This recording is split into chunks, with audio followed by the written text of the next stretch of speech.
We do! Welcome, ladies and gentlemen, everyone else, to the Fashionably Late Review Podcast, where me, myself, the glorious one, David Moody, and as joined by the glorious, impeccable, reading Sherlock Holmes herself, Amy Kate Alexander. How are you doing? Oh, hi. I didn't see you there. Sounds like pretty typical Amy, yeah. What was that? Planned that joke for a whole 20 seconds. Good, landed well. Thanks. We are here, ladies and gentlemen, to talk about some games. Yes, we're not here to bitch about them or the industry or the developers. We're here to talk about games and celebrate them in an awesome way. And we have four to talk about today. We have Knockout City. We have Let's Build a Zoo. Griftlands. Solasta, Crown of the Magistrates. I think I've said that completely wrong, but I apologize for that, ladies and gentlemen, and everyone else. But we're going to crack straight onto it, and we're going to start with the headline game that we're going to be talking about today, and that is Knockout City. Amy, you have been playing Knockout City over on the Xbox platform because it is in the Game Pass, ladies and gentlemen, the best thing in gaming right now, so you definitely go and give that a try. But, Amy, this game, I had no interest in this game. I'm just going to be frank and honest. It was a dodgeball game, 3-on-3 battles, blah, blah, blah. When I saw the preview, I was thinking, this just doesn't interest me whatsoever. This game has kind of took the gaming scene by storm a little bit. Where do you land on it, Amy? Does this game about throwing balls I'm not doing this. enticed you? I said on Twitter that I'm not doing this. It's too easy. Did you enjoy Knockout City, Amy? Yeah, it's pretty good. I mean, enjoying. I mean, I'm playing it, right? Like, I'm still playing it. Like, people around me are playing this game, and I'm like, hey, hit me up. I play Knockout City. Hit me up. Let's play a game. Some people have been more receptive to that than others. I was tired, okay? Leave me alone. I was tired just washing my hair. Oh, that's usually my excuse. I did say I was washing my hair. It's a joke. I haven't got hair. It was a joke. Okay, you throw shade at my podcast and then you don't even ask me how I am. So Knockout City is a PvP arena-based dodgeball game.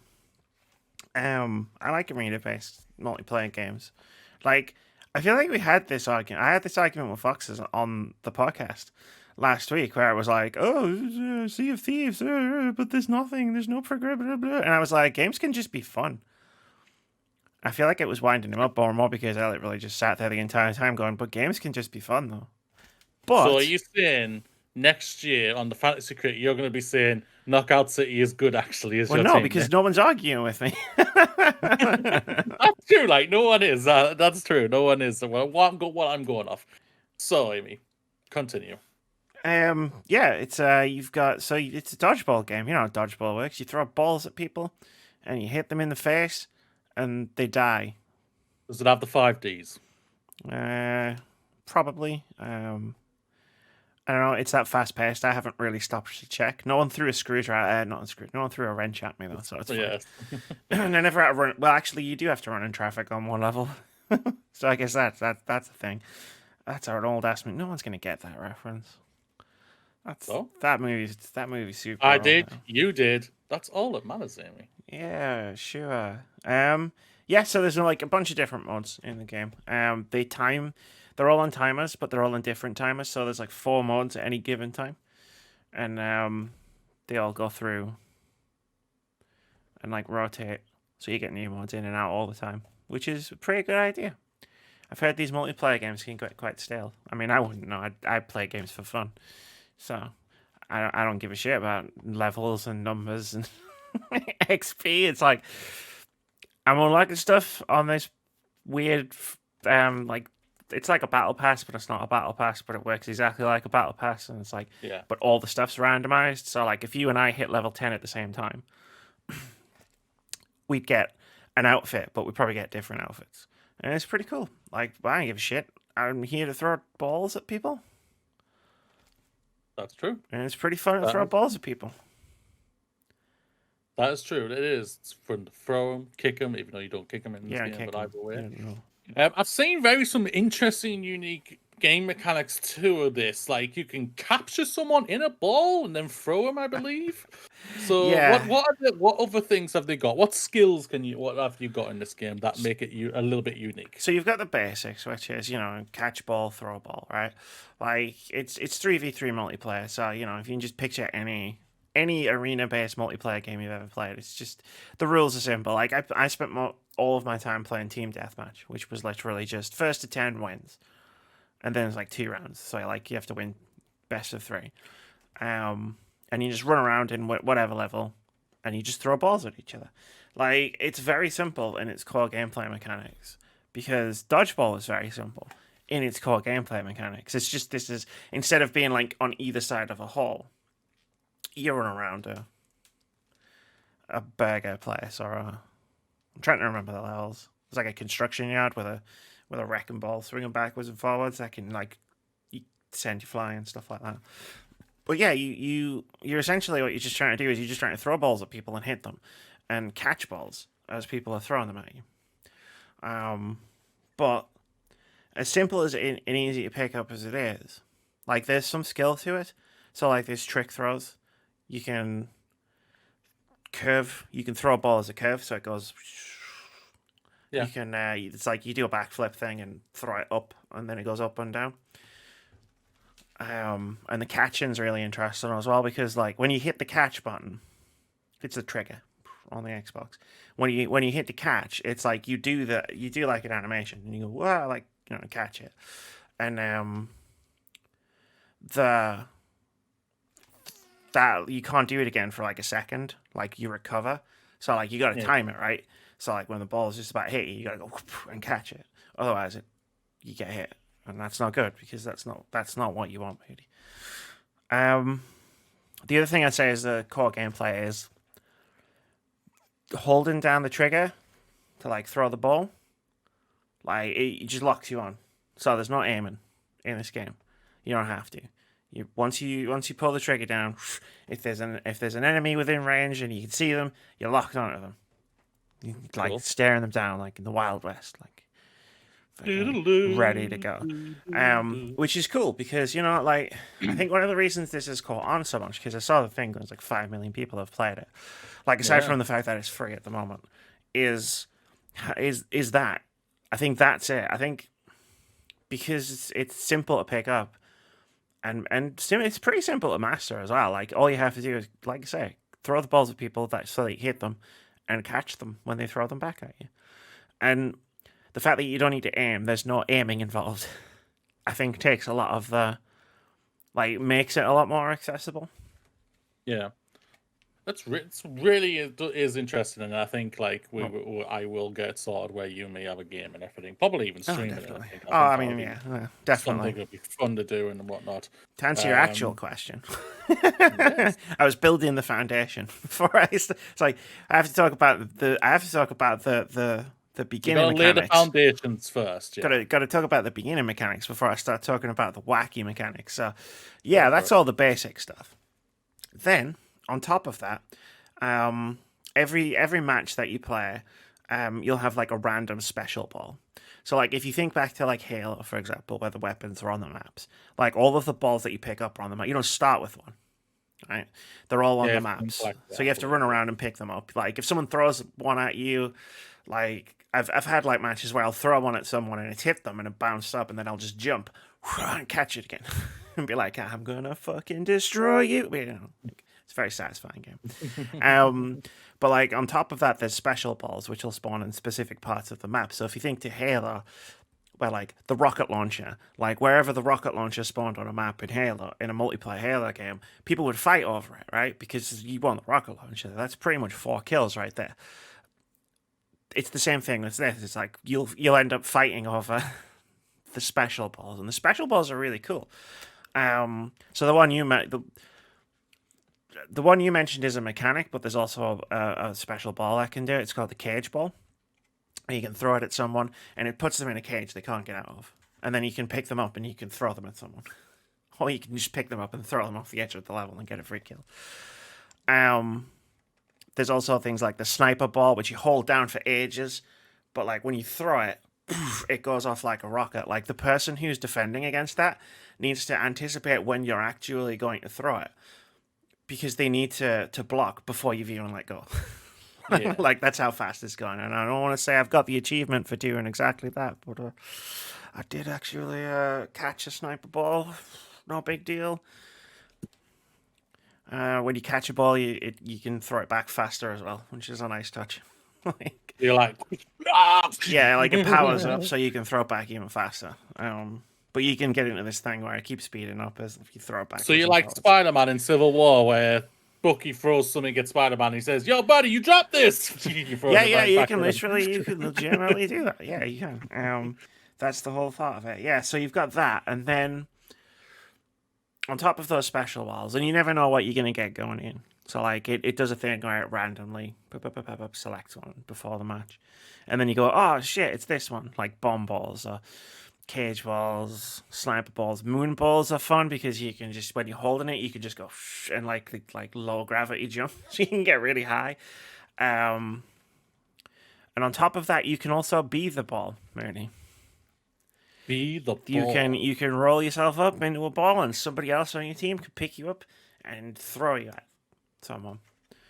And if the enemy player catches you, and then throws you back at your teammate and KOs them, it's pretty embarrassing. I'm not gonna lie. Like, fuck. But you can also, like, if you pick someone up when they're in ball mode and hold it down, you can like throw them into the air, and that's an ultimate attack. And then that player is like above the arena, falling towards it, and like you're aiming to land in between the other players, so you can explode and kill them all. And those are So those are like the twists, right?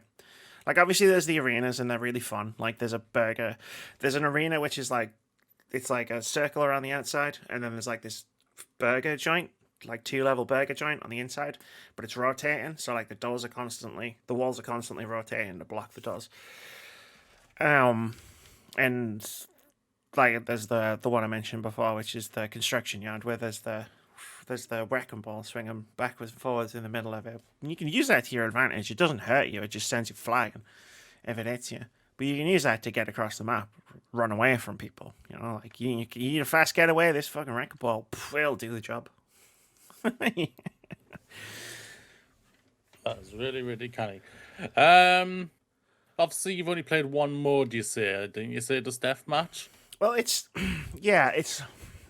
just personal preference stuff, right? It's like, well, what multiplayer mode do you want to play? Like, if we're playing Halo Infinite, for example, in October, November, whenever it comes out, like we'll be playing one of the modes more than the other ones, right? Like because there's one that we do. Like with this one, it was like there were other modes where it was like there was a mode where there's no balls on the map at all, so the only balls are the players. So like if you want to throw something at someone, someone else has to roll themselves up, and you have to use them like that. And there was another one which was like it was like that Call of Duty mode where kill confirmed, where it's like, you know, you knock out a player and then you pick up I think it's diamonds, that they drop to actually score points and stuff. And I was like, that sounds really cool, and I might give it a shot. I'm definitely not done with the game, but at the same time, it's like I really just want to play a team deathmatch. Like, I'm very simple. It's what you're enjoying right now, and like you said to our personal friend Foxes, I just you like playing games for fun. Yeah, like, and this is fun, and that's what's great about video games. That's what you want. What's what all of us want at the end of the day.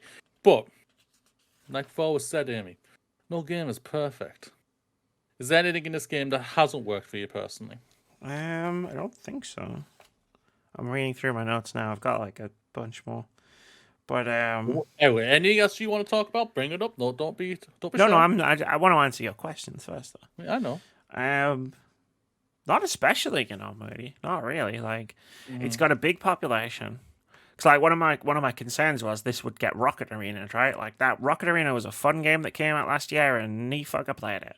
So it was like difficult to get games. You'd be waiting for ages. You'd end up in Yeah. multiplayer games with bots because there weren't enough players kicking around to get you in. This because I'm guessing it's a combination of because it's free, because it's simple, because it's fun.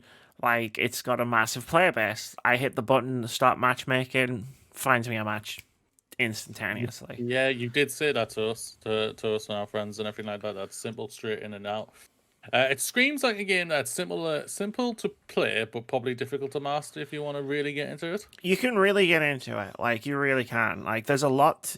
Like, I spent the first hour of the game because I didn't do all the training. I sent you a message, so, like, when we were Yeah. going to play it, saying, do the training. And you really need to do the training because I did the first one and I was like, cool, that's everything.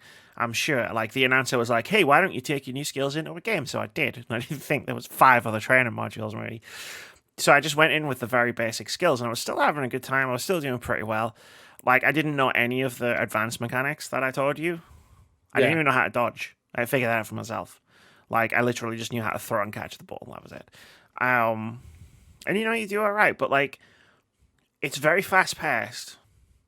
But like, you're making like split second decisions, right? Like when to throw the ball, like how to throw the ball. Like, oh shit, that like I'm getting a ball aimed at me, right? Because like Yeah. the UI is really great, and it's like whenever you're being aimed at, like there's a red border appears around the edge of the screen, and then like it does a thing. Like there's an indicator on the side of the screen. It's not obtrusive, but at the same time you can definitely see it to show you where you're being aimed at, so you can like turn and try and like block Yeah, it and definitely. stuff. But like, there's definitely a skill ceiling to it. Like knowing when to throw a ball, how to throw a ball at someone, when to catch, when to dodge, when like because you can fake. So if you hit the right stick, if you click the right stick in when you're aiming at someone, you'll fake throw it. So you'll just go, whew, and then you'll be like, yeah. And then if you're watching them, if they've done the thing where they try to catch it, you just throw it at them and you get a free hit because you've faked them out. It's great. And they Like, don't have time to reach. No, there's not. catch. It takes like a second, I think. So like the that's good, the animation goes off, and then it takes like a second before you could even block again. Like you have to time it really well, but at the same time, like it's not frustrating, right? Like I've fallen for it, right? Like someone's faked me out, and I've gone to block because I'm just fucking adrenaline pumping. And I'm like, shit, he's gonna throw the ball at me, and I fucked up, and I've got hit, and I'm just like, well, fair play, you got me. Well done. Yeah, respect. Yeah, Respect. Like I've pulled off some crazy shit in this game, really. Like even just with like 5 or 6 hours under my belt, like there's fewer things more satisfying than someone running away from you when you're aiming the ball at them, and they'll go behind a wall, right?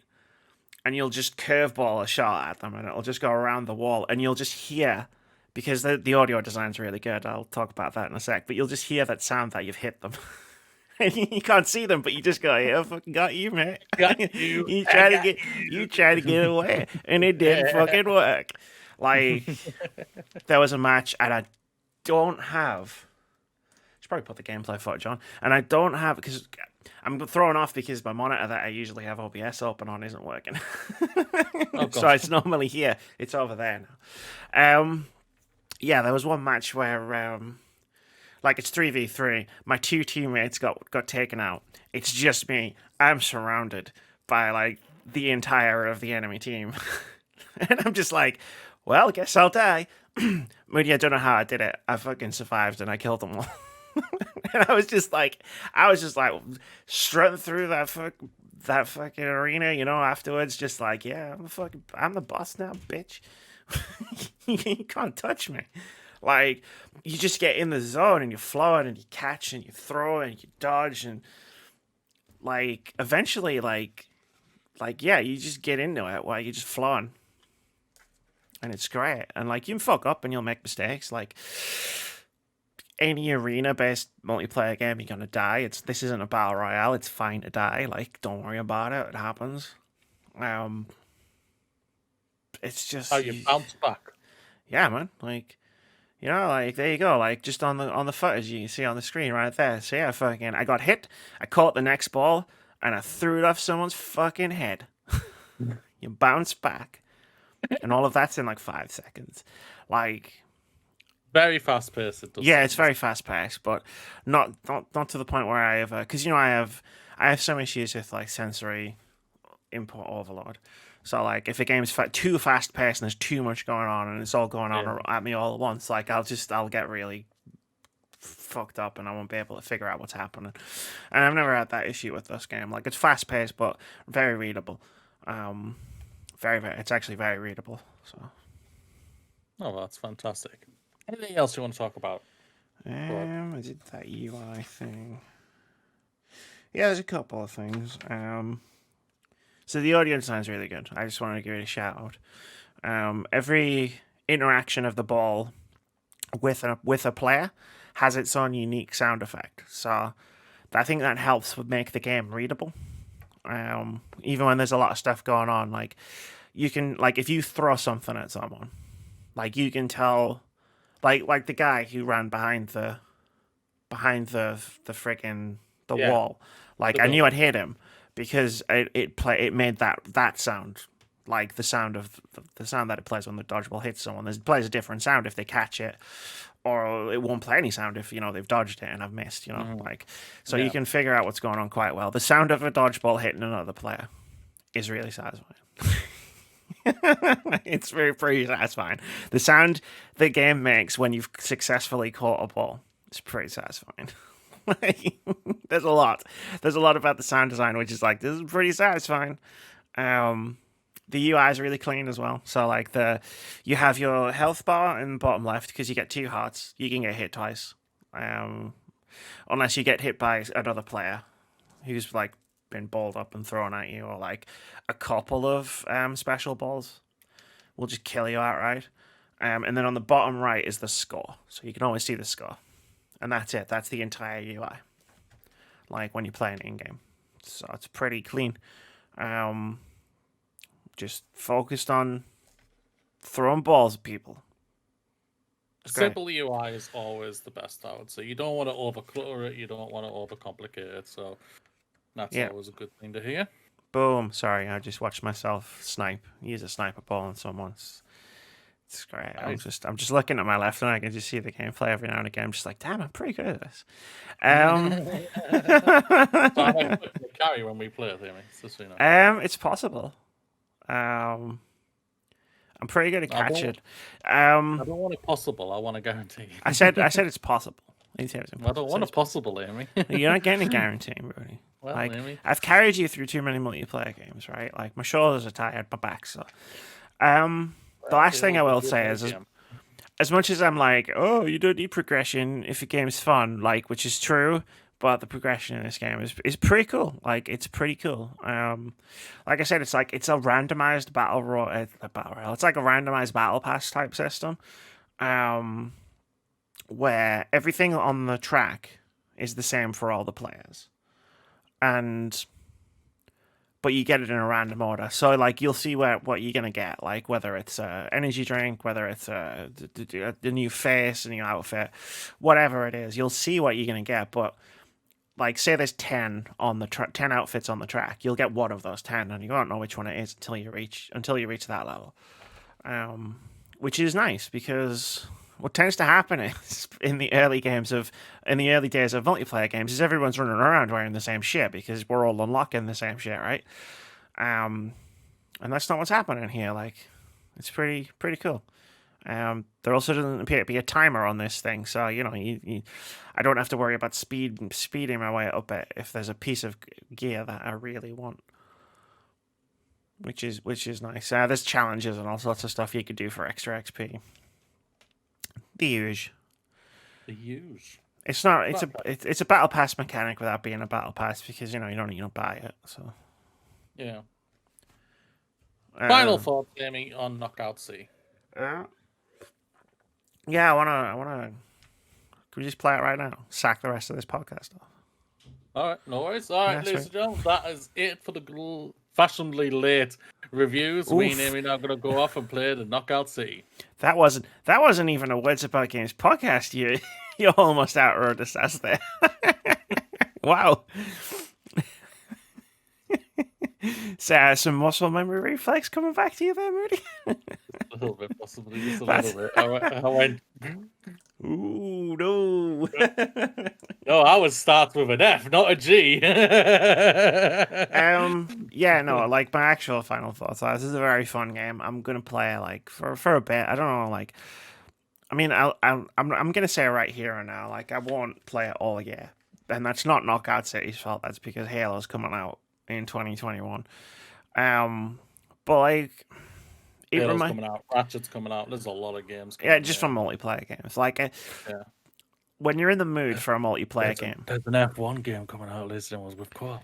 when you're in the mood for like a multiplayer like deathmatch game, you're just in the mood for it, right? Like Destruction All Stars came out earlier this year. It really didn't scratch the itch for me or for a lot of people by the looks of it. Yeah. Whereas with that, it was fine.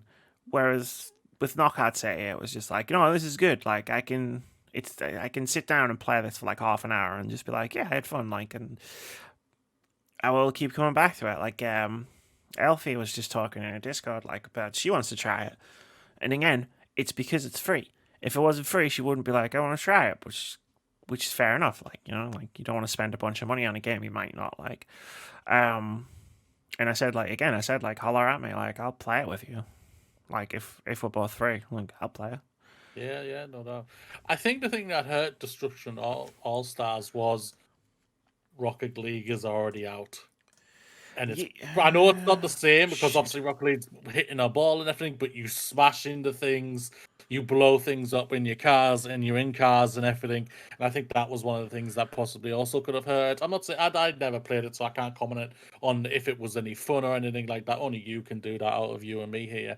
But yeah, it did seem like it fell on the wayside, which is disappointing. But Knockout City, that is something completely different, even though it's very similar in a lot of ways because it's an arena game. But instead of guns or cars, you're playing dodgeball type of thing, and that's never really been done really off the top of my mind No, it in any doesn't. real aspect. So it's something new, it's something fresh because it's took a different genre, sports genre, and done their own spin on it, even though using elements in the arena shooter type thing. And they've done a good job. It sounds like it. What you're telling me, It's and what Halo everyone with else a lot is of saying. balls. Yeah. All right, I did one, but that's it. The only one you get. If I've got to cover and play, if I'm covering this game and I'm playing this game, I can't. I just can't do the ball jokes constantly. Yeah, I'll because kill myself and everybody around yeah, me. yeah. Check out one of the highlights videos a couple of months ago, Amy, ladies and gentlemen, and everyone else, because that basically it broke us one time. It did kind of break us. So, but now let's move from the balls and get into some zoos and animals, ladies and gentlemen, because I got the chance to be in the beta for Let's Build a Zoo. I only got to play a 2 week period in the world of the game, so basically about an hour of it, but I can play it as many times as I want, and I played it up 5 times. I don't have footage Changing for this. I should just say. I don't That's know. fine. Sorry. That's all right. I should have recorded myself, but it's all right. Well, The game, like I say, is in beta, so there was a lot of things still locked behind the game in the locking because it's beta and everything. But here I was building a zoo. You get straight into it. A person who owns the zoo is gone on holiday, and they're going to be back in 2 weeks' time for this section of this game. So you're taking over and you're expanding it in whatever way you want. So I'm it's kind of like going off the top of my head. It's like Roller Coaster Tycoon, basically. You got to please your guests. You got to make sure you got attractions there for them to do what you want them to do. So obviously for zoos, I need to get a lot of animals in this place and build places for them and everything. And they do it in a really fun way. The music in the background's just nice and bubbling along, where it's just like, like you're getting a nod on it and just getting, let's build a little zoo there so I can put my bunny rabbits there. I can go boom, put the warthogs there, the wolves there, and all like that. And like it's really, really good. You have to go get the animals imported from different parts of the world, and you have to trade to get trade what animals you have to get the other animals if you wanted to. And then there's a part in the game. It always comes into the second week for it because that's basically when you'll have the money to be able to do it, and also they ask you to do it, where you can build a building where you can crossbreed the animals, and you can get some really batshit crazy combinations. At this moment in time, the only combination I was able to do was a combination of a warthog and a rabbit. It was the freakiest thing I've ever created, Amy. I won't lie, but it was in. Rab hog. I think that was the name, or it was Rabhog, Ragbog, or something like that. I don't really know. I can't fully remember. Wart it? What? Wart it. Wasn't a ball joke, ladies and gentlemen. Those are violent tits. Want to get that checked out? Yeah, it's just. I can't say obviously fully much about because the game was not fully unlocked. It's a beta and everything like that. But I also want to say, just confirm, like I said, I just I got sent a code here. I got into the beta, and I've even spoken to the developer and everything like that a few times. And like he's really excited to when this fully comes out. There's not a proper release date yet for it yet. Hopefully E3 is coming around. We might hear something or something like that. Maybe even go into Game Pass. That'll be amazing because I think it'll be a brilliant game to go into Game Pass. But I had a lot of fun with this game. It's just a good little chill game. Just lower my seat fully down. Just a little music in the background if I want it, or a little bit of show or something, and then just building away my zoo. And I really, really enjoy. So it's like a full-on sim game. Yeah, like Planet Zoo. Yeah, or Planet Zoo. Yeah, but it's a 2-bit and all like that. So it's all in one area and everything. You can expand the zoo if you have the money and everything. They've even in honor of the Tiger King, they've created a character who you can literally see he looks like the Tiger King. I missed that craze. I missed that craze, thankfully. I never watched it either, so I can't really comment on it, but I know the look. When I saw the look, I was thinking that's a bloody Tiger King. And he's not called the Tiger King, I don't think. I think he's called the... I mean, it would be weird if he was called the Tiger King. Yeah, but he's the black market guy. So if you want to get animals off the black market, he's the guy to go to. So is it like what's the difference between getting an animal normally and getting one on the black market? You have to pay for it for the black market, and it can cost a bit. But you get like special animals. Or... Yeah, you can. Yeah. So like ones, the animals you couldn't get, or is it like do the animals have like traits or stats or something? No, there's those stats. Like there's obviously you get males and females and everything like that, and they can breed and everything. You see them all popping out little babies and everything like that, and they'll grow up eventually as well. Depending, obviously, this is only a 2-week span, so my full thing. But no, there's no stats on that or anything like that. I'll be honest, the fact that your animals are popping babies out in 2 weeks is pretty impressive. That's very. Damn! You got busy. Well, we all know what rabbits are like. They're literally rabbits. Must be those war tits I've heard so much about. The what? Like, just making wacky combinations of animals sold me on this game. Like, yeah, it's, not gonna lie, it's cute. It's adorable. You have to balance it, obviously, getting it right and everything. Like the first time I did it, I only had one little thing in it, and people are whining. I was thinking, well, I don't have a lot of money, you bitches. Come on, man. I can only do so much. So the second time I started, I was like, all right, I'm just going to get 3 places up straight away. Boom. Just starve and just look at the beautiful animals and complain later. Give me the money and then I'll feed you, type of thing. And it worked. It worked. They give me money, I got them food and everything. I build the food places for them after the next day and everything. So yeah, it's I can't say anything else really about it because it's only a bit. A lot of things were locked because there's like other things that you can do, other combinations further down the line. But obviously, until I'm able to do that, I can't do anything about it. But I really had a lot of fun with this bit, and I hope we hear for the release date soon, ladies and gentlemen, and you can all experience soon.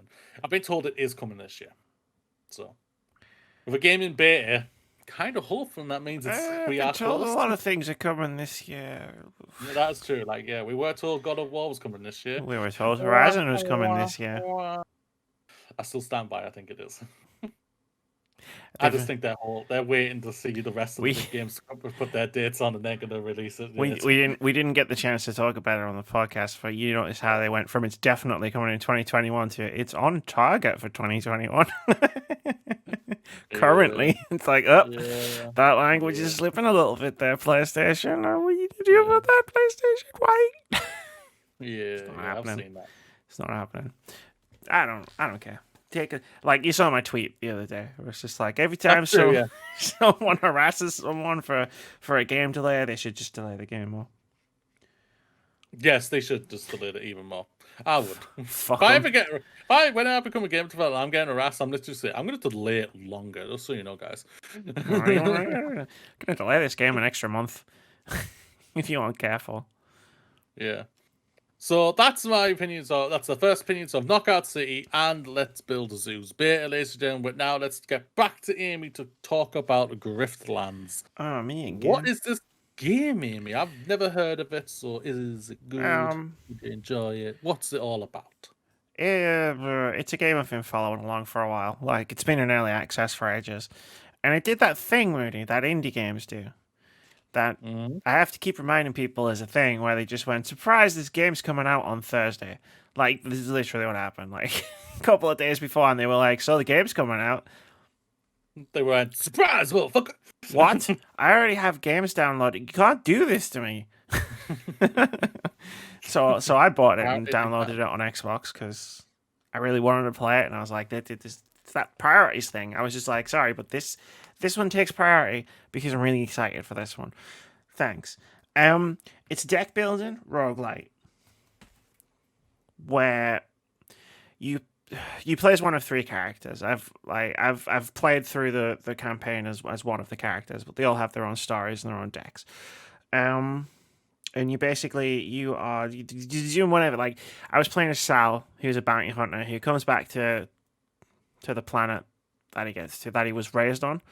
And I think he got sold into like indentured servitude or something. And he's come back and he's like, this person who sold him off, I'm gonna fucking kill this person. And that's his. They're gonna fuck you up.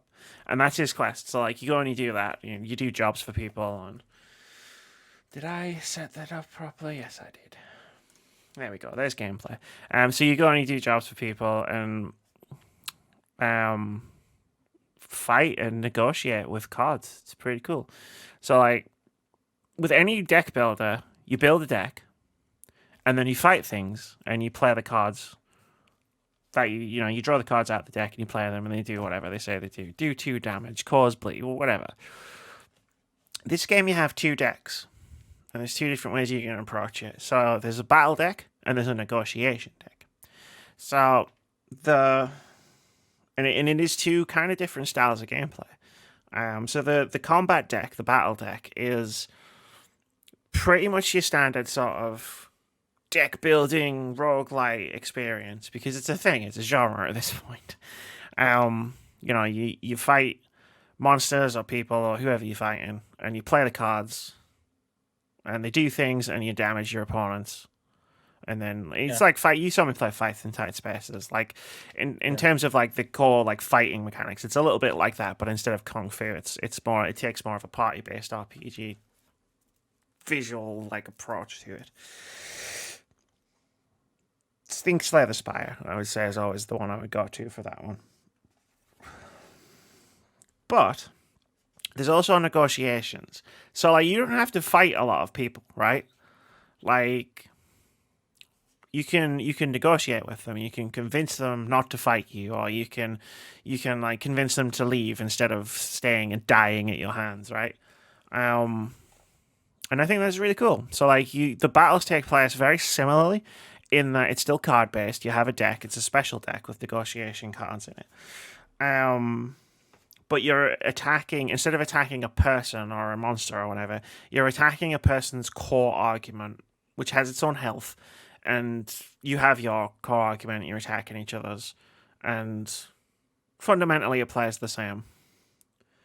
You play hostile cards, you play diplomacy cards, and then you play like the buffs and whatnot. And you can you and your enemy can both play other arguments to support your core argument, which take the form of things you can also attack, which will take the form of buffs. Like, for example, you might play an argument which raises the minimum damage of all of the cards that you play, but then that card can be attacked. It has its own health pool. Like there was an enemy I was negotiating with, and they had an argument out on their thing, which was when this dies, their core argument will take a shitload of damage. And I was like, all right, well, I'll just fucking attack that then. You know, it's pretty cool. Like it's all in this ring. And in both battles and in negotiations, like you can, like it's predicated on being able to see what the enemy is going to do and then responding to that with the cards that you've drawn in your hand. So like you'll always be able to see how much damage someone's going to take, like in your party, or who they're going to attack, or if they're going to defend, what they're going to do, so you can plan around it accordingly. And then it's a roguelike, so you might die and then start again. It's fine. It's a roguelike. That's what happens. It's an interesting combination: a card builder and a roguelike at the same time. It's a pretty common one. Slay the Spire was probably the most well known, like the most successful one, like in terms of people talking about it and sales numbers. I reviewed it 2019, I think it came out, and it was fun. But Griftlands does some stuff differently from Slay the Spire, in which I think I prefer Griftlands to Slay the Spire, because of the things it do differently are like things that make me enjoy it more. Like enjoy the process of playing Griftlands more. Like I love Slay the Spire. Like I'm not talking down on it, but the differences here are really good. And I really like them. And I'm leaving that open now for my interviewer. I like being interviewed. It's fun. Not really. Sometimes I just need to let Moody talk. So remember, I need to stop and breathe. So I've just had a look at the trailer. The animation looks like it's a very fun and a very interesting artistic animation they've chosen. The art styles are cool. Yeah, and the characters look very interesting as well. They've got some very distinct. So characters. Anyone watching on YouTube can see it. But like you're on an alien planet, and they've used a lot of imagination with all the different aliens that you meet, right? And all the different monsters as well. Like you'll meet monsters as well. And it's really, really gorgeous art style. Like that was probably the first thing that caught my attention. It was first revealed like 2017 E3, I think it was. And obviously the concept was what kept me keeping an eye on it. But it looks very pretty at all times. It's great. Very, very. So, any interesting mechanics that have worked for you? Mechanics. So the main one for me, in terms of, obviously I've talked about the combat, the negotiations, and how both of those work. The main reason I really like Griftlands mechanically, in terms of its gameplay, is because it feels really easy to customize a deck. See, the idea behind a deck builder, like a roguelike deck builder, is as you go on, you start off with a basic deck of whatever. Like each of the characters in the game has their own deck, and then you tailor it. Like when you defeat enemies or like complete quests, so you'll sometimes be able to get cards. You choose between like one of 3 cards like that you get, or you can choose none of them if you don't want any of those cards because it's not going to help you build it all. But that's pretty similar to something like Slay the Spire, where it's like you can do things as you're moving up the track and you get cards to help build your deck. In this game, it feels like it's a lot easier to actually customize your deck to the way you want it, and that's because you get a lot of cards, like per day, because like essentially there's like 5 days I think in the campaign, but per day I was getting like seven or 8 cards. So like in my first run through the game, like I managed to build my battle deck pretty much as a bleed deck. So bleed is a mechanic where like you stack. The more bleed you stack on an enemy, like when it comes to their turn, if you stack 7 bleed on an enemy, they'll take 7 damage. like when it gets to their turn, because it's like they're bleeding. Like I'm bleeding. Look at this. Don't Look at this you wound. Like, and then there are other cards where it's like, oh, if you can play a card where it's like stack 3 bleed on an enemy, and then deal damage equal to the amount of bleed stacked on an enemy, right? So it's like you can build synergies around specific strategies. That's the idea. And in Griftlands, I think it works a lot better than in Slay the Spire. In Slay the Spire, there were very few runs. Like, I feel like in that game, it was more based on RNG. And in a lot of deck builders, like, I don't just want to single out one. It feels like based on RNG, whereas this, it feels like the first couple of times you get new cards as a reward. Like, if you're paying attention, and like you go, okay, these are my options. I'm gonna pick this one and then build a deck around it. Like the second run I picked, I did a completely different battle build, where it was based around defense and counterattacks, right? So like, build up my defense so that my HP doesn't get touched as I'm getting attacked, and then I just wallop them with counterattacks. Like, and I did that successfully in my second run as well. And like being able to create those synergies, it feels a lot easier. And that's wild because you've got 2 decks, Moody. You're not building one deck of cards, you're building 2 completely separate decks of cards. But somehow it just feels like it works. It's great. Well, that's really good. But yeah, that sounds really good. That they're mixing it up to allowing you to pick 2 different strategies here for yourself to see which one works, and it obviously shows that you can do 2 different sides. That you can focus more on one if you wanted to be this one your primary. Is that are you allowed that, or do you have to balance it? Or do you have to balance You it? have to balance. Like, for starters, like, you'll get random encounters that you have no idea what's going to happen, right? So like you can select all of your missions to be negotiation missions because your negotiation deck is really strong, but you might end up running into a monster out in the wild, and it's like, well, you got to fight it. It's a monster. You can't reason with it. There's boss fights where it's just fight. That's it. That's your option. You have to fight, like the final boss as well. So like, unfortunately, it doesn't go deep enough where you can just negotiate through literally everything. Like, if you have a strong negotiation deck, there are some places where you have to fight, and that is a little bit disappointing. But yeah, it's not giving the player a choice really, where you can decide how you want to go. Yeah, but at the same time, this isn't an RPG, and like, it's good because it forces you to balance the 2 decks out, right? Like, you could overload one deck. Like, because you can buy cards from places, so you could just buy a lot of amazing battle cards with all of your cash.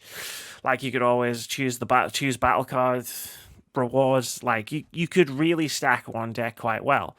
And then you just ignore your other deck. And I like the idea of the game sort of forcing you to remember that they're both there. Obviously, a mechanical choice that I bet they probably would have had that conversation. Do we want to give them the chance to balance it out, or do we want to keep it balanced, or do we want to allow the player to customize to their decision? And they've decided to keep to what they would want to do, which is that's fair. I will always give the artist their go and always give them their artistic choice to what they want to do. So, well done to them on that there. Is there anything that's not really worked for you? You mentioned something that's you prefer this over to another game, did you say, or vice versa? Yeah, Slay the Spire. It's a couple of years old. They're very different games. It's like comparing apples and oranges, but they are both roguelike deck builders. Like, in terms of Griftlands, my main gripe with Griftlands is it crashes a lot. Like, it crashed like 4 times while I was playing it. Once during the final boss of Sal's story. That was awesome. Thanks. Oh no! Like, I had to restart the whole fight, and then I got my ass handed to me. So like, yeah, that's a bit of an issue at the moment. In terms of like gameplay and game mechanics and stuff, it's just like the only thing that kind of doesn't work for me is, so there's permanent progression in the game. There's 2 different sort of types. There's one is at the end of a run, you unlock points that you can use to unlock, I guess, feats, like being abilities, like equipable abilities. So you could go on to your next run, and like you can unlock some abilities, and then like, you can equip like 1 or 2 or 3 depending on how many points you've spent. So you can equip things like, I'll start with more gold. Like, I'll start with more cash in my next run. Like, Yeah. stuff like that. So you can like equip those. Those are cool. The other permanent progression thing is like when you beat when you win fights, you earn metal. As in like, not metal as in test your metal. Like as in metal. Like I'm hard me. That kind of metal. And you can spend it on permanent upgrades that persist between runs across characters. And it's cool like that you can do that, but like the permanent upgrades are pretty crap. Like you don't really get all that much. Like resolve, for example, is your health of your negotiation, if that makes sense. So like, Yeah. and like you spend like the first step of the permanent upgrade is you get one extra, and then the next one step is you get two extra, and then the next step is you get three extra, and it's just like for the amount of work I'm having to put into these upgrades, like are you giving me fuck all in return? Like Well, that sucks. That doesn't sound good whatsoever. it's So fine, like because it's very well balanced, and yeah, like I always felt like I was on the razor's edge. Like so, like your health and your resolve persist pretty much throughout the entire day. Like so, you'll do like 3 or 4 missions per day, and like your health yeah, and resolve will basically carry over through all of those missions and everything that you're doing. It's another reason why it's a good idea to balance the two decks, because if you're low on health, maybe negotiating with this next person will be a good idea because your resolve is still full. But yeah, it's that particular sort of upgrade thing. It's just it doesn't feel impactful. Doesn't feel yeah, impactful. yeah. But it also sounds like the game is overall a very well balanced game. It sounds like it to what going off what you're saying. It It's is, got yeah.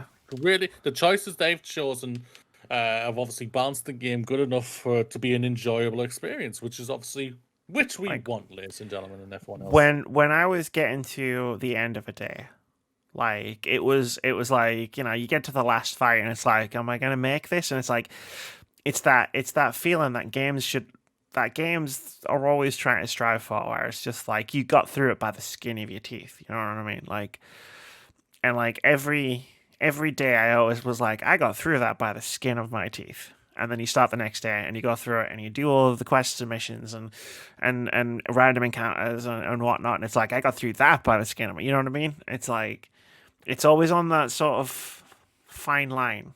And I like that. I Yeah. like that a lot. I will throw out the game also does have a casual mode. I think it's called, where you can, if you just want to experience the stories, Yeah. you can How is totally the do that. story? You can totally do that because it has a story. I mean, it's a roguelike with a story. The story is pretty good. Like I say, I've done one to completion. Sal's the Hunter. I haven't done the other two. Like this game only came out a couple of days ago. Like, but I've still put an impressive amount of time into it. Um, it's pretty good. Like you interact with a lot of really awesome characters throughout the story. Like the characters are fun, like to talk to. Like they're all very different. They're all very unique. They're all interesting to interact with.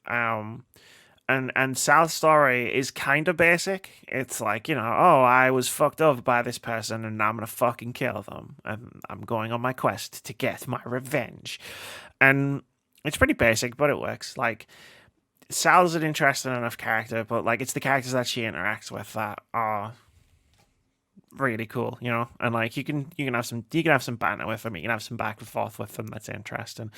But within that story, the game does do some interesting stuff. So, like we've talked about this on about a lot of roguelites since Hades came out, which is Hades did it better, and I mean, hey, Hades still did it better, but like this game does handle its story quite well for the most part for being a roguelike, which you're going to see the story a lot, right, as you're playing through it. Like, a lot better than, say, Returnal. Like, yeah, well, like, I just got to be truthful.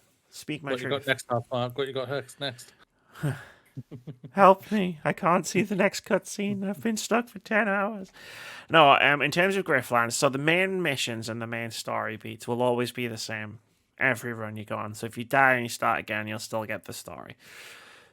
But everything in between that is randomized. So like you wake up, so like on day one, you start off at the bar and you talk to the character.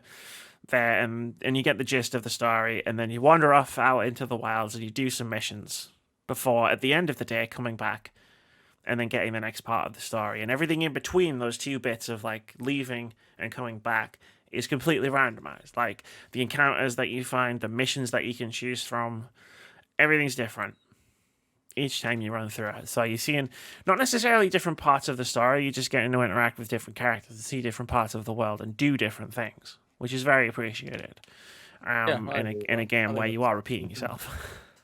Like yeah, well, that's good. the repetition doesn't feel as repetitive because of that, if that makes sense. Well, Like, that's the fine. Like we've said, like sounds like they've really got a really well balanced game here, which is it's really great to hear. yeah. So as the characters go as well, there's some interesting stuff in there. So you can make a lot of choices in this game in every run. And it has a mechanic where characters will like or dislike you depending on what you do to them or to people they like. So if a character likes or loves you, you unlock a buff, essentially. Like you get a buff from them, like if they love you. If they hate you, you unlock a debuff, I guess is the best way to say it. Or it's just like you'll unlock a very big disadvantage that will be with you for the rest of the game. So like in terms of choices and consequences, like you can't affect the story. The story is what it is. But the choices that you make aren't there to affect the story. They're there to affect the gameplay. Like if you piss someone off, you could really fuck yourself up. Like I had this, I pissed someone off right at the beginning of my first run, and it gave me That's this. about something you would do. Yeah, it gave me this. It gave me this card called a gnarled effigy. So whenever I drew this card into my hand, every card I played damaged me when I had this card in my hand, and I can't get rid of it because it's from it's from a person. It's because this person hates me, so I can't get rid of it. Are you able to get them to not hate you throughout the game, or do they just when they hate you, they hate you to the end? Potentially, but I just kind of didn't fuck with them after that. I was just like, you know what? I'm just gonna leave you be. I'm just gonna do my own thing, and I'm just gonna be over here. Like you know, it. Again, it's pretty well balanced in terms of you will generally have a pretty even spread of people who like you and hate you. Like so, like you'll be getting buffs. Like you can get buffs where it's like your party members will start with extra health, or stuff like that. So like you balance it out, but you can really hurt yourself like by the choices that you make, like which I find really cool. Like the idea of the choices like screwing you over like that, or like helping you like that. It's really cool. It's really interesting. And again, it feeds back into the characters just being cool, like and enjoyable to interact with. Well, my thing for any game is if I don't enjoy the characters, I won't connect with the game. So that sounds like a great thing to hear, ladies and gentlemen. That you got good characters and you could connect with them. So that's good. I should also point out as well, while I'm talking about that, is there's consequences for killing people. So like when you're fighting, like there's a threshold of someone's health that'll reach, and they'll surrender. Yeah. They'll surrender. Like, because they'll panic and they'll just be like, whoa, this guy's kicked my ass, you know? So, like, you can choose to accept their surrender. And sometimes that's not a great thing because they'll get pissed off that you try to kill them and they might try and kill you again. They'll definitely not like you. That's for sure. But, like, if you kill them, you might get somebody else who like them breathing down your neck. They'll hate you. They'll comfort. You know what I mean? So there's, like... There's choices in that as well, which I think is really cool because, like, in a lot of combat heavy games or like games that are focused on violence, you very rarely have the option to not be violent. And in Griftlands, even though you're playing a bounty hunter in Sal's campaign, like you still have those options. Like not with everybody, you've still got to try and kill the person Sal is trying to kill at the end of it. But like for pretty much every other character, you have the option for starters, you have the option to try and talk to them. Like, before you even fight them, like, a lot of the times, which I think is really cool. But also, like, even if you fight them, you don't necessarily have to kill them. And I really like that. I've killed so many people in video games, Moody. Like, it's nice sometimes to spare them, to show mercy. To be given the option not to murder hundreds of people. Unless you're a space racist, ladies. Well, Mass Effect aside. Final thoughts, Amy, before we get onto your last game. Griftlands is a really cool game.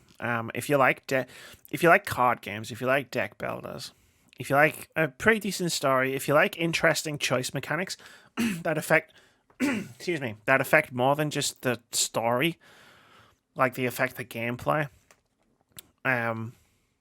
Yeah, check it out. It's pretty good. It's on most platforms. I think it's on sale at the moment. It was only like 13 quid when I bought it on Xbox. So, The game, it sounds like I can see going in the Game Pass pretty fast, probably. You need to stop relying on everything going in a Game Pass. Sometimes you just Xbox gotta put make that it money too down. reliable, so I can't help it. Sometimes you just gotta put need that this money money. down, matey. I'll put money down. I'll put money down. I'll put money down on games I haven't even played yet because I'm waiting to get cold shot. Then I'm going to be smashing them. Then you'll have the 1v1 game, and I'll be having the 4 or 5 games. No, it won't happen. When that happens, Moody, the day that happens, I will wear these on the podcast. Sweet. For the entire review episode, I will wear this the day that you have more games than me to talk about. Sweet. So, I'll have, for audio listeners, I'm holding up a pair of cat ears. And I will warn you, audio listeners, if this ever happens, which it never will. Calling you out now, maybe. I'm daring you. Challenge accepted. I dare you. Challenge accepted. I dare you to try it. I think that was everything I wanted to talk about with Griftlands. Fantastic. So that's it, ladies and gentlemen. Let's get into Amy's final game. This is Solasta, Crown of the Magistrate. Crown of the Magister. So this won't take long. I only play this. So close. I only played this for a couple of hours. This game is in Game Pass. So this Solasta is essentially it's a CRPG, and it's a straight up adaptation of 5th edition Dungeons and Dragons, and I mean straight up. Like, it's a very, very faithful adaptation to the rules of D&D.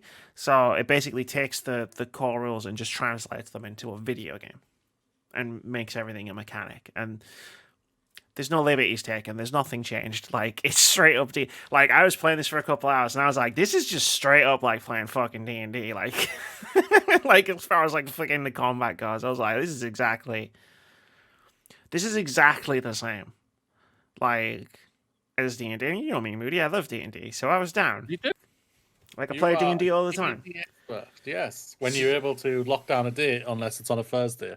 You gotta stop, guys. You gotta stop asking me to do D&D on a Thursday. For real. Like, that's the one day. That's the one day you can't ask me to do D&D. Come on.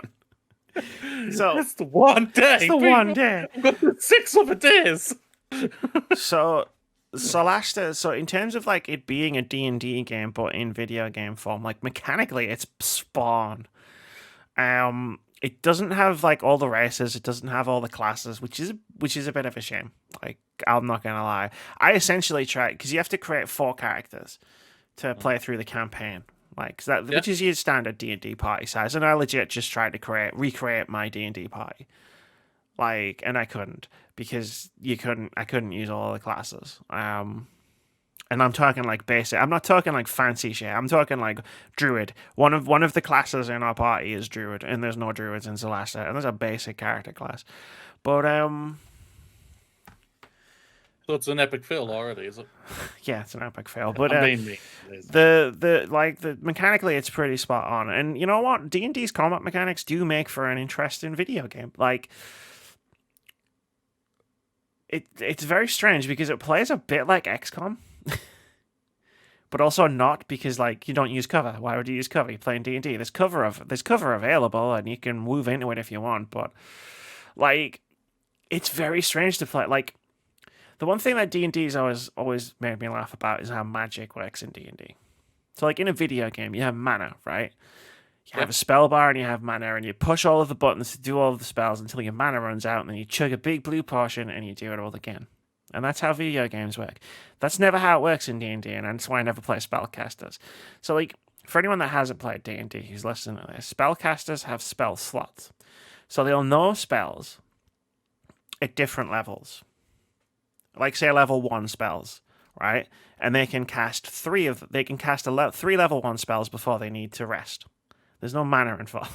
Like, if you want to cast Magic Missile, you can cast it 3 times, and then you have to find a campfire, and you have to rest for, like, an entire night.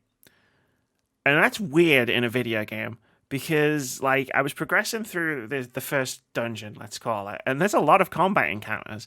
And, like, one of my characters is a wizard, and I can't use his powerful spells very often, because I know I need to save them, because I know I'm not going to be able to rest for a long time and recover the spell slots. And that's just weird in a video game. You know what I mean? Yeah. Like, in D&D, in the campaign, it works. Like, I don't know. Don't ask me how. It just does. Like, I'm not a DM. But, like, that balance just works. But, like, in a video game, when I've got my ranger who can just, like, fucking annihilate people with arrows as long as she's got arrows, and, like, I've got a fighter with a massive fuck-off sword who can just keep swinging that sword no matter what, and then you get to the wizard, and it's like, well, you can cast this spell 3 times, but then after that, you have to use your less powerful spells. It's just like, okay. This is strange. This is a bit strange. That's why she doesn't play as mage, ladies and gentlemen. This is why in my current D&D campaign I do play a fighter. No, but like the thing about spellcasters in D&D is they start off pretty weak, but they get pretty fucking ridiculously powerful. Like if you stick with them, all of a sudden me swinging my sword is just like not doing as much as say like this person who's just turned them inside out. Like finger of death, boop, you're dead. All right, great. Shit. What are you doing, Amy? I guess I'll swing my sword. Yeah. But that's the thing about D&D. That's a good segue, actually, and why I'm not going to play any more of Solasta is because the great thing about it's role playing, right? Yeah. Like, and if you're checking this game out because you're a D&D fan, like, your mileage is going to vary depending on what you enjoy about D&D. What I enjoy about D&D is role-playing. Like, I can take or leave fights. Like, I'm not min-maxing. I'm not trying to build an OP character. Like, I'm just trying to play a character. Like, and I'm trying to role-play in a world with my DM and my friends and interact with each other and interact with the NPCs we find in this world. And like when you remove the role-playing aspect from D&D, which is essentially what a video game does, like it's really flat. It feels really flat. Like you've got to replace that with something, right? Like the interaction, the back and forth between you and the DM, you and the other players, like the improviser. Can't say the word. The improv. We'll just shorten it. The improv, the banter, like it doesn't work without other people, like other human beings. So I was playing through the campaign, and the way you get around that is you just have a great story with great characters. Like that's how you do it. Like that's what worked for Baldur's Gate and Neverwinter Nights.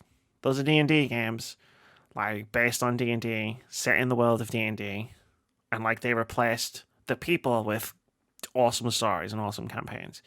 And Solasta doesn't. I was pretty bored, like waiting for it to get going, and it just never got going.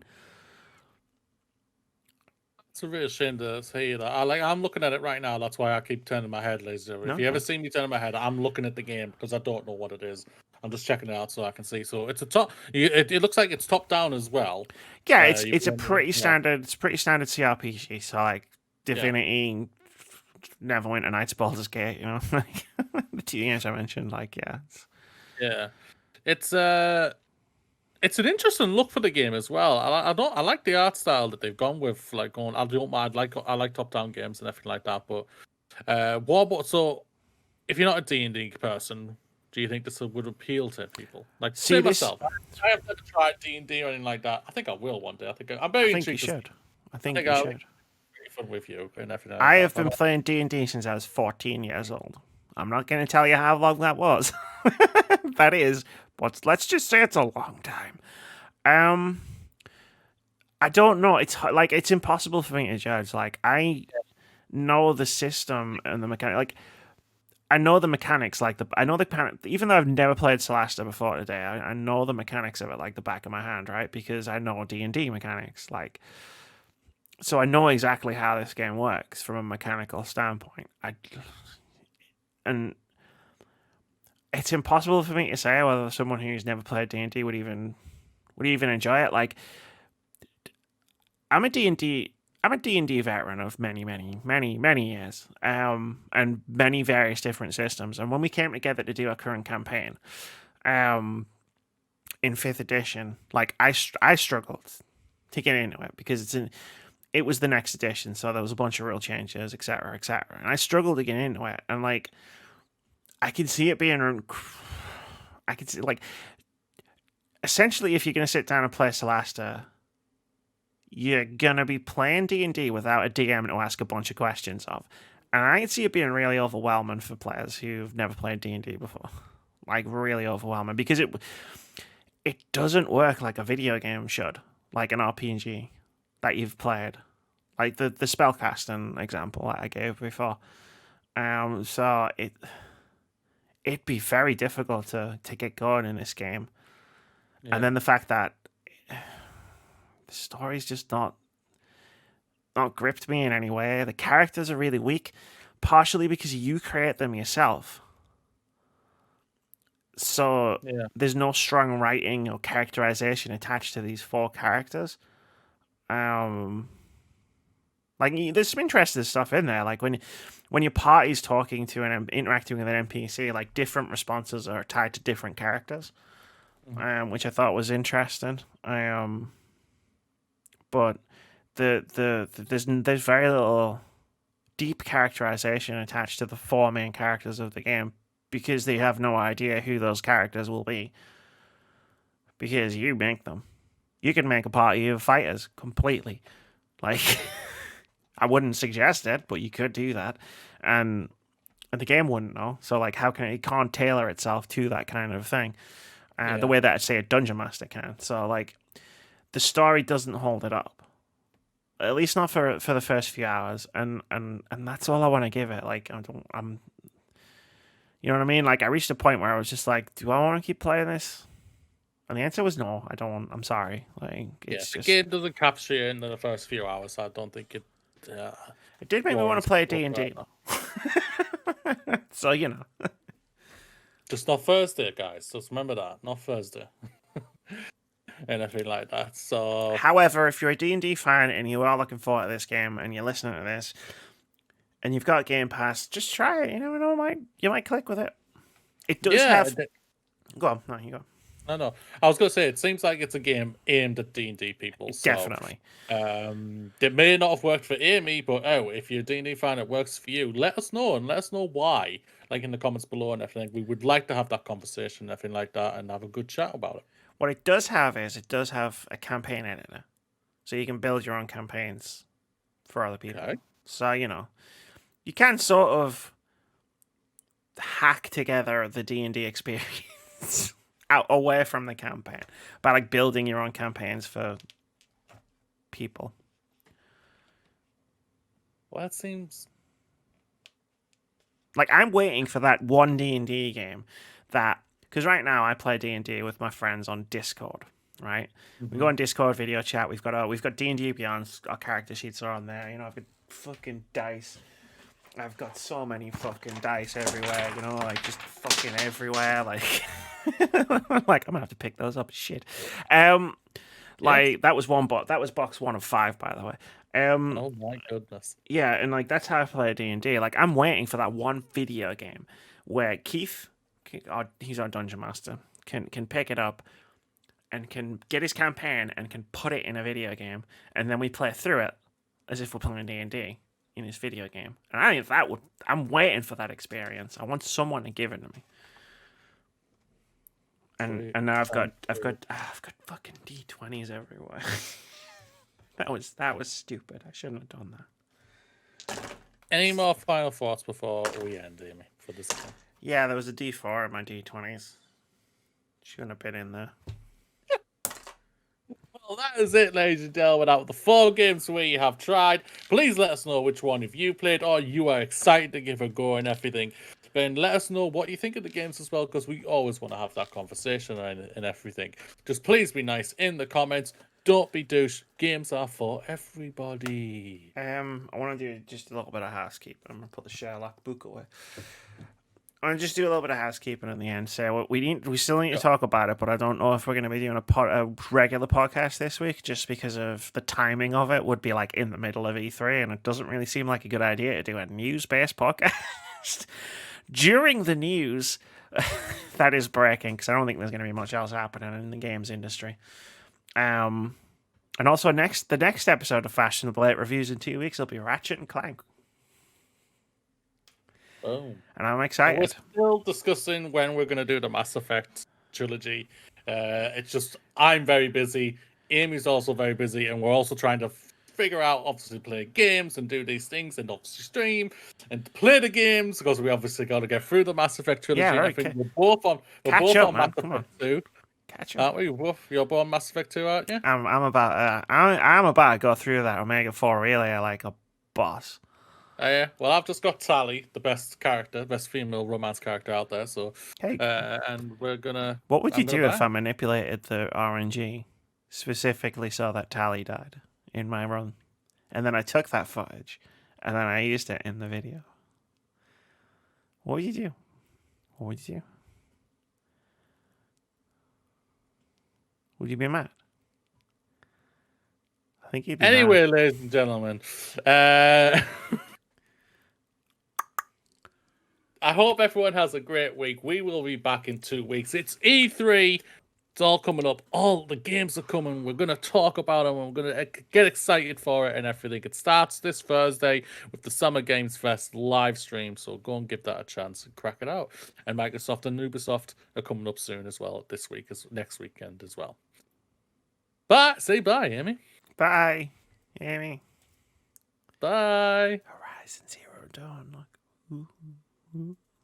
Hot tuna. Hot tuna. Trans rights.